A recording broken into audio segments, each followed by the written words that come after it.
Chers amis, je m'envole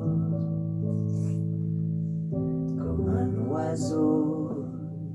Ma seule école, c'est le vent et je m'envole, les pieds bien au sol. Je marche donc la tête sur les épaules. Vous voyez bien qu'elle n'est pas faite pour jouer le rôle. Mon cœur d'enfant, lui, sait encore danser la vie. Il entend le chant de la terre qui nous dit qu'il est temps, en ces temps de folie, de devenir les fruits de l'arbre de vie.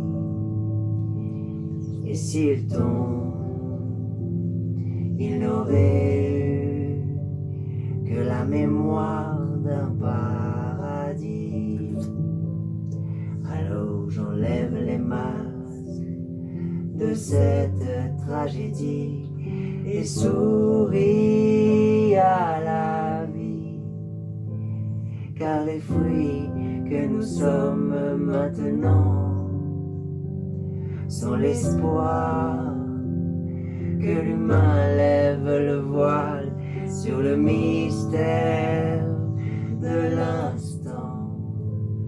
L'humain souverain se souvient d'où il vient, de cet état où la terre et le ciel ne font qu'un, à travers l'envol de l'humain. Alors mes chers amis, comprenez bien, je suis l'esprit du papan dans l'air, de nos imaginaires entremêlés. Et je m'envole les pieds sur terre, dire bonjour à la lumière. Oh, mais ce sont nos deux reporters spéciaux que la Terre-Mère visualise, chers auditeurs-lecteurs. C'est alors que la tortue cosmique arrive de nouveau auprès de Tara et Diawana dans cet espace tout blanc. Il monte alors sur son dos et la tortue lévite maintenant dans un espace noir comme un univers. Ils observent sur une écaille de la carapace de la tortue une sorte de vortex leur montrant des souvenirs de leurs avatars. Ils tentent alors de décrypter les schémas qu'ils observent comme une carte. Ils entendent soudainement la voix de la Terre-Mère. Suivez l'unique flux du rêve de vos avatars terriens, allant plus loin en eux, et nous nous retrouverons, mes chers enfants. Mpo et Cosmo captent l'énergie du flux et continuent d'explorer l'univers en s'appelant ainsi Tara et Diawana, en lien avec leurs avatars terriens sur Radio Eden Rock, la radio de l'instant. Alors, que vois-tu sur le dos de la tortue ? Demande Diawana à Tara qui ressent le cap par le vortex de la carapace de Taïja. C'est à toi de donner le cap maintenant. Tara raconte alors ce qu'elle y voit. Je vois comme le sang d'une mère. Oui, et sur son visage, il y a une larme. La goutte coule sur sa joue. Elle va comme tomber dans la bouche du bébé. Fort bien. Alors nous passerons donc par la larme de la mer. Il nous faut trouver maintenant le passage pour devenir cette larme. Oui. Et je vois aussi un dauphin. S'exclame Tara. Diawana s'approche d'elle, surpris. Un dauphin ? Sur le sein de la mer ? Tara montre au loin. Non, un dauphin qui vient vers nous, là. Diawana lève la tête et voit un dauphin cosmique qui se rapproche de leur embarcation tortue. Ils y voient à dos du dauphin un enfant de 8 ans accroché à son aileron. Il se sourit joyeusement et le garçon à dos de dauphin dit « Salut les amis, je m'appelle Keisha. » Salut Keisha, moi c'est Diawana. Et elle, c'est Tara. Je peux me présenter toute seule. Je m'appelle Tara et notre tortue, elle ne parle pas, mais elle s'appelle Taija. Et toi, comment tu t'appelles, dauphin? Le dauphin pousse un rire et Keisha répond. Il s'appelle Keisha, comme moi. Oh, alors vous ne formez qu'un? Comment avez-vous fait ça? Dit Tara, étonnée. C'est une longue histoire, ma chère Tara. Mais, dis-moi plutôt, quel est votre cap? Demande Keisha. Nous suivons le cap de l'instant que l'on décrypte sur la carapace de Taija. Dit Diawana. Tara rajoute en se mettant debout. La vraie question est de savoir plutôt d'où l'on vient, et c'est comme ça qu'on saura peut-être où l'on va. La seule chose que l'on sait jusqu'à présent, c'est qu'on est déjà à l'endroit d'où l'on vient, car l'endroit n'est pas un lieu mais un état, et là où l'on souhaiterait aller se trouve dans le maintien de cet état constant, dans le ici et le maintenant. Je pense donc que ta venue va nous apporter des réponses à tout ça, Keisha, car si tu nous as trouvés dans cet espace infini, c'est que nous nous sommes attirés mutuellement comme des aimants. Et ce que nous devons traverser pour réussir à faire briller cet état, c'est la compréhension de l'énigme de nos trois présences. Nous savons que nous sommes nous-mêmes la porte à franchir. Keisha se rapproche alors lentement d'elle, en restant toujours à dos de dauphin, et dit Sokorom Tara, tu es vraiment exceptionnelle comme petite fille. Tu nous en dis beaucoup là. Diawana rajoute. C'est très intense avec elle. La connaissance coule à flot. Et pour l'instant, Tara nous met le cap sur la larme d'une mer dans la dimension de la Terre. Et toi, dis-nous, d'où tu viens comme ça? Demande Diawana. Keisha et le dauphin se rapprochent encore plus de la tortue. Ils sautent sur la carapace et le dauphin continue de nager autour de Taija. Keisha pose ses mains sur leurs épaules et leur chuchote à l'oreille. Sachez que c'est la Terre-Mère qui m'envoie vous rencontrer.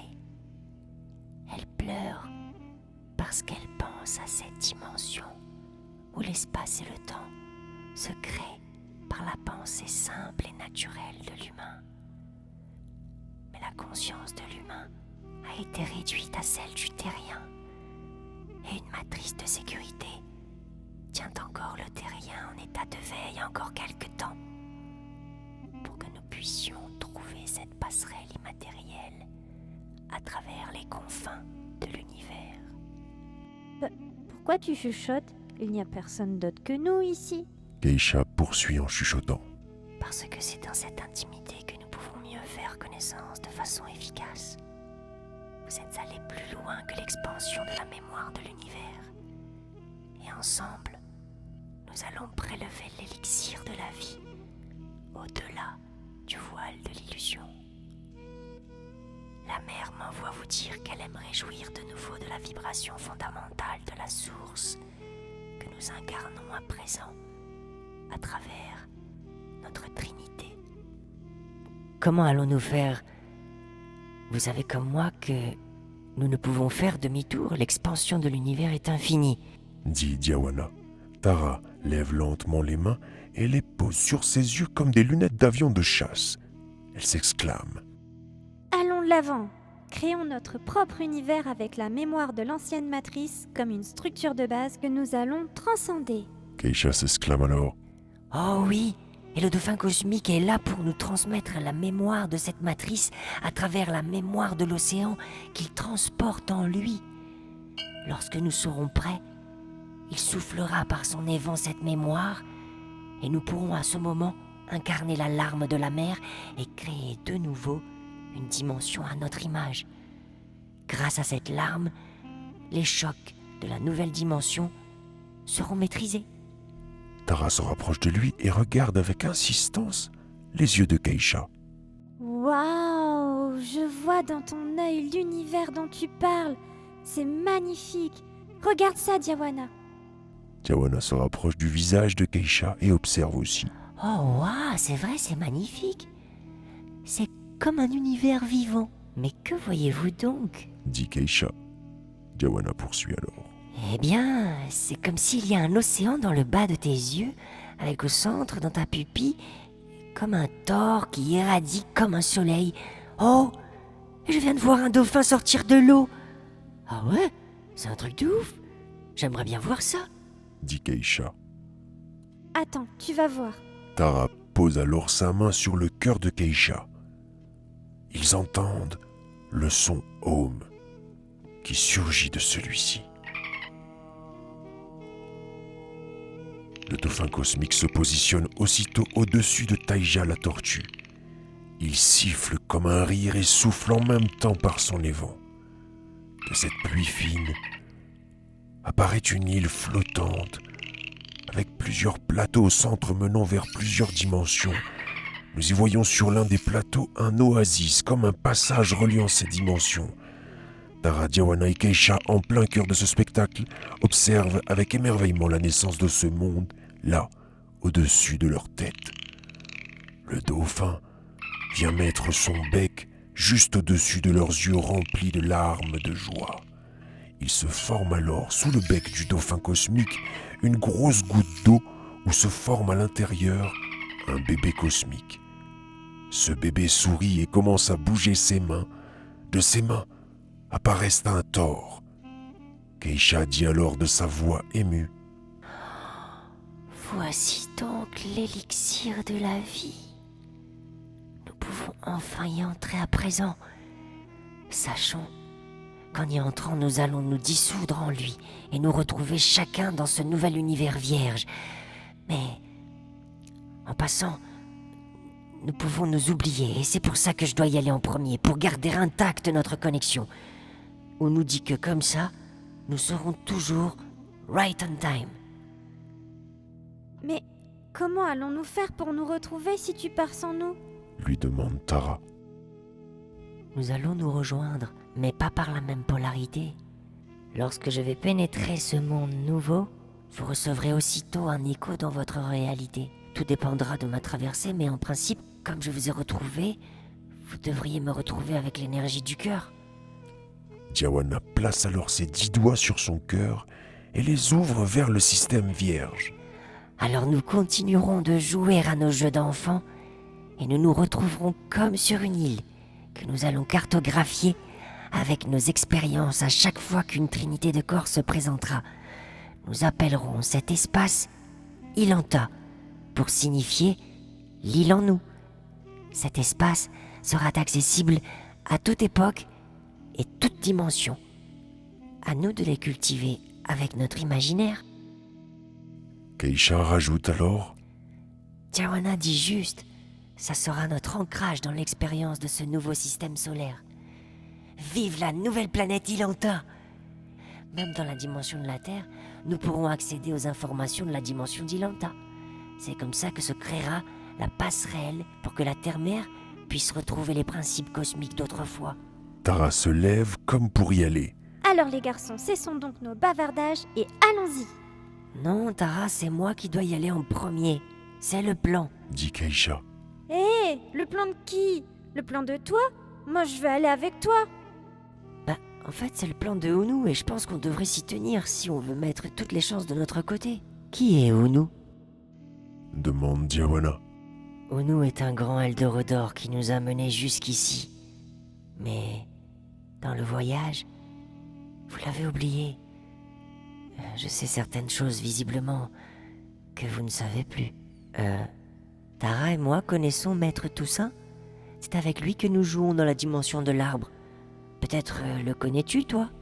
Keisha place ses 10 doigts proches du cœur et dit. Alors, si vous connaissez vous aussi Maître Toussaint, vous connaissez donc la technique du Shai. Tara s'empresse de mettre ses 10 doigts sur son cœur et dit. Oui, ça consiste à mettre ses 10 doigts au niveau du cœur, de nous concentrer en même temps sur tout ce qu'on s'est dit, et en ouvrant nos mains par exemple sur Ilanta, on se projette dans sa dimension avec en souvenir toutes nos connaissances d'ici. Alors, c'est moi qui dois aller en premier, sinon on s'oubliera. Dit Keisha. Tara, fâchée, répond. Ouais, bah c'est Simon qui oubliera, pas moi. Diawana demande alors tranquillement. Mais alors, si le fait d'aller en premier faisait que tu n'arrives pas à la même époque que nous, Comment allons-nous nous retrouver? Nous serons à la même époque, soyez-en sûrs, car nous sommes issus du même moment. Mais peut-être que nous ne serions pas dans la même dimension, car je nage seul sur le dos du dauphin. Tara le serre dans ses bras et dit en laissant couler une larme. Ben non, regarde là, tu es avec nous sur le dos de Taija. Alors on y va ensemble pour une fois. Keisha répond. Eh bien oui, pour une fois, oui. Il est question de ça, Tara, d'aller qu'une seule fois. Et la seule possibilité de vivre la Trinité en nous, c'est de vivre le voyage comme si tu étais toute seule, pour éprouver cette Trinité que le corps de chair peut vibrer. Maître Unu m'a bien dit que c'était moi qui devais y aller en premier, car je représente le procédé zéro. Toi et Diawana, vous allez me rejoindre en continuant votre voyage sur le dos de Taija. Notez bien en vous tout ce que vous verrez lorsque je m'en irai. Et comme ça, en prenant de l'avance, je pourrai jouer le rôle de l'esprit pour vous et vous guider comme je peux jusqu'à moi, tranquillement. Alors, Jofinutri. Ce qui voulait dire bon jeu et à de suite mes chers amis. Keisha ouvre ses 10 doigts et dit alors le fameux Cha. et il se transforme en boule de lumière aspirée par la dimension d'Ilanta. Au même moment, la larme de Tara tombe sur l'écaille de la tortue où elle y voyait la larme de la mère couler. Elle voit sa propre larme tomber sur la bouche du bébé qu'elle voyait représentée sur la carapace de la tortue. La larme cosmique, elle, tombe dans le vortex de l'écaille de Taija au même moment. Diawana s'exclame alors vaillamment. Ia! Ils entendent la voix du bébé cosmique. Tara, Diawana, je suis Issa. C'est Keissa, mon parrain cosmique, qui m'envoie. Quoi? Déjà? Tara, la manifestation a déjà eu lieu. Sokorom! Oui, je suis la voix qui vous guidera jusqu'à notre incarnation. Après cela, vous serez mes parents sur Terre. Tara, émue, continue de regarder dans sa larme sur la carapace de la tortue. Elle y voit la réalité de leurs avatars terriens. Diawana, viens donc voir ça. Il y a dans la goutte de ma larme